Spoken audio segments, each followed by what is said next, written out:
Yesterday, the Japan Post Office and two of its subsidiaries had an initial public offering that generated, in one day, $11.9 billion. This is by far the biggest IPO this year, and it's a tremendous boost to the Japanese economy. Let's dive deep into it. What do you think, Michael? This is a huge thing. Well, it's an amazing amount of money for the first day, to $11.9 billion, to put it in dollar terms, over 1 trillion yen. And what was really surprising and really encouraging was that 75% of the shares had been set aside for small investors, non-institutional investors. So this was part of the government's effort to create an investor culture. And this is the way to get them interested in putting more of their savings into the equities markets. The three entities are the holding company of Japan Post Office, the first subsidiary is the banking arm, and the second is the insurance arm. This whole process of privatizing the Japan Post Office, who would have ever thought about it? But actually it started about 11 years ago. Well, it started with the grand fight of basically the last 25 years, which was Prime Minister Koizumi versus the post office and all the bureaucrats, but also all of the members of the Diet who lived off the post office vote. Right. Now, post offices are not just post offices here in Japan. They are not simply for delivering and mailing packages and letters. They are also the bank for many of the communities that they're located in. And there are 24,000 post offices, so there are 24,000 bank branches. There are 24,000 also branches of the largest insurer. It's the largest bank, it's the largest insurer. It is an absolutely massive financial treasure, and with this IPO, there are going to be people who get a piece of any kind of profits that it might generate. Japan is frequently known globally as having just incredibly powerful, large banks, private banks that have branches all over the world. And very little is mentioned when you talk about Japanese banking about the Japan Post Office. It is by far, even all of those banks collected, it is far more massive than all of those banks put together. And that's because it had this government guarantee. It had your savings deposits, when they were in the post office, they'd get the best interest and they'd have the most expansive guarantees in terms of failure. At which point, it made no sense to put money in the bank. It made sense to put it in the post office. The reason why Prime Minister Koizumi went after it was because the post office's mandate kept the kinds of things that it could invest in to a very limited set, and it included infrastructure. So for politicians who wanted to appeal to the voters, they would talk about how small the national budget was, but then they would dip their hands into the postal savings accounts and use that to fund the sweetheart pork barrel deals that they would get for their particular constituency. Last week we were talking about the security arrangement and how brave it was for the Prime Minister 40 years ago to agree to revise the security arrangement between the United States and Japan.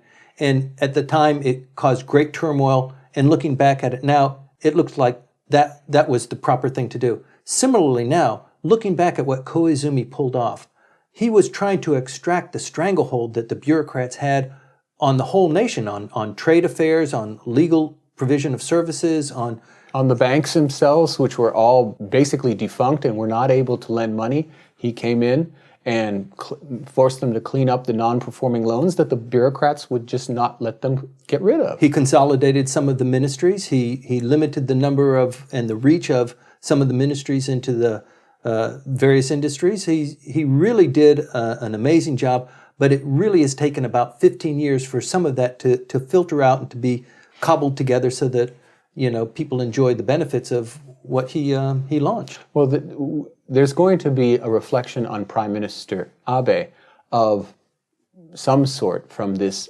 IPO that has just happened.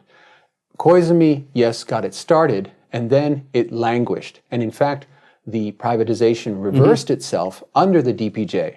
Well, part of the promises that the DPJ made in order to put together the coalition of forces that it was going to need in order to defeat the LDP at its own game was the seduction of the postmasters and saying, we'll take care of you, we will slow down or even reverse the privatization.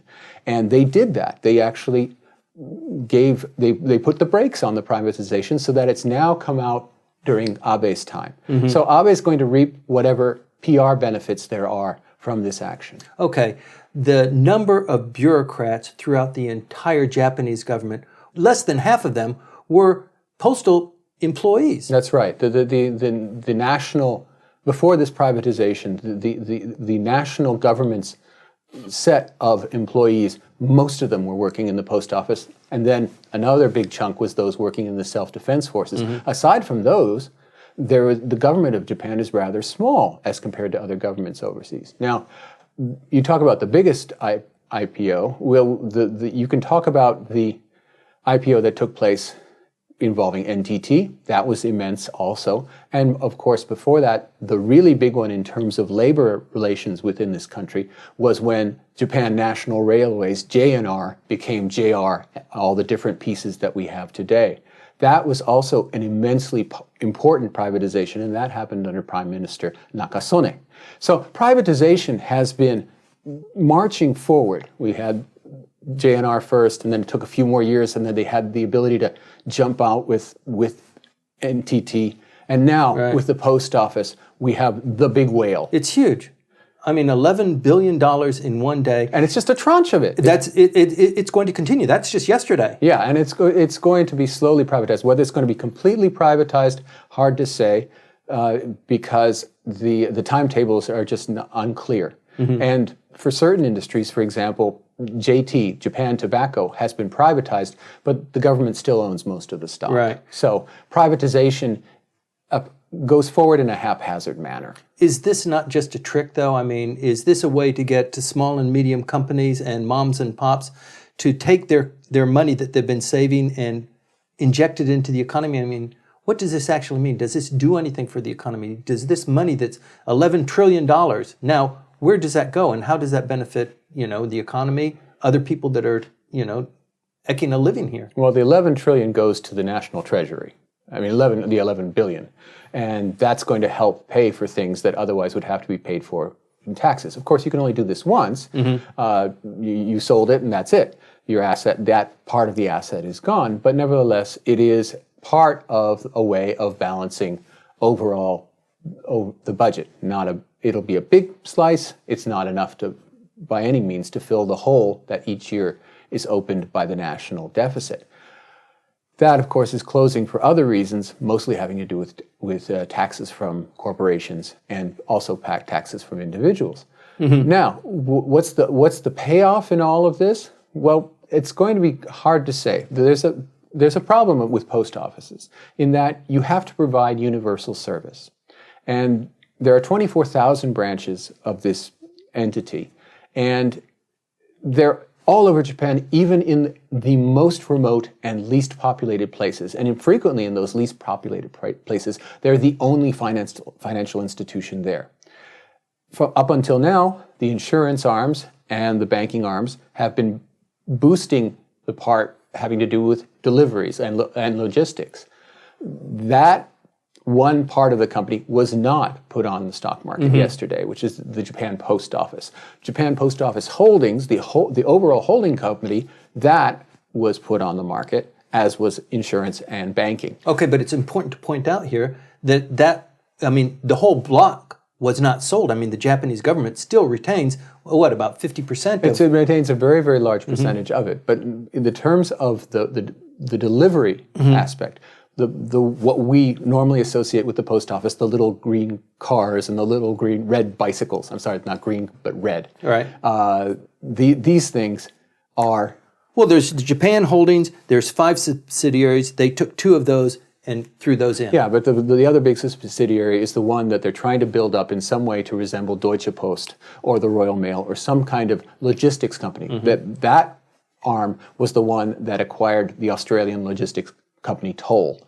And together they're trying to put something that has some market value. At the present time, it's basically a drain. And so There's no real sense of when that's going to happen. When that happens, that will be the major effort, because one of the things about post offices in Japan was that they were established in the Meiji period primarily as banking institutions, and they would usually be handed off. The post office building would be the building of the richest person in that particular village. And that became part of that family's legacy. And the postmasters today are usually third, fourth, fifth, sixth generation that have been doing postal work and run that one post office in that one small village or small city or whatever. Now, when you have a legacy issue going on, privatization becomes extremely difficult. Right. It's not like you have this alienated mass, like you could work with JNR, with all those hundreds of thousands of union workers. You could just say, too bad, we're going to privatize. Here, this is the rock solid base of the LDP support network, because the postmasters usually were the wealthiest, or at least the most influential persons in their local communities. And every LDP candidate knew the postmaster in every one of the towns of the district, and would rely on that person as the means to contact hundreds of thousands of his or her constituents, because the post office was the one thing that connected everything together. So, that aspect of it is to come. This has been going on for a long time, and frequently you hear the justification for the rebuilding of Fukushima and the areas that have been destroyed by the tsunami and that sort of thing. And that's a great justification for putting it out, and it gives political cover to the Abe administration. Right. That justification did not exist, 4 years ago, but this train was still coming down the path.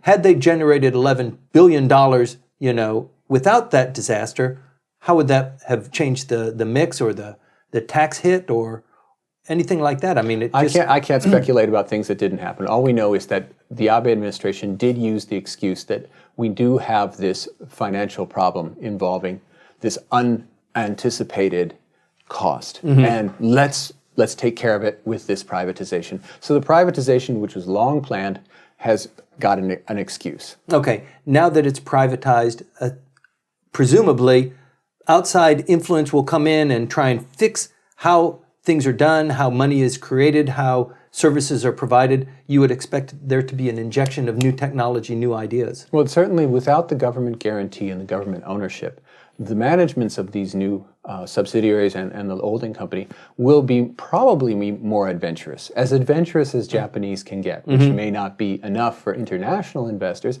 but certainly the very, very simple kinds of investments that these institutions have been making so far are not going to be sufficient to attract the kind of excitement and interest that the government is trying to inject into Japan's equity markets. Well, clearly there's a push. I think you've noticed it too. There's a push to incite more entrepreneurialism among the Japanese, and there's more funds that are coming into Japan and attempting to purchase companies that show promise and that are being held or run by young technicians. Well, that's true, but here we have a big institution, and it's not going to be really very nimble. Let's face it.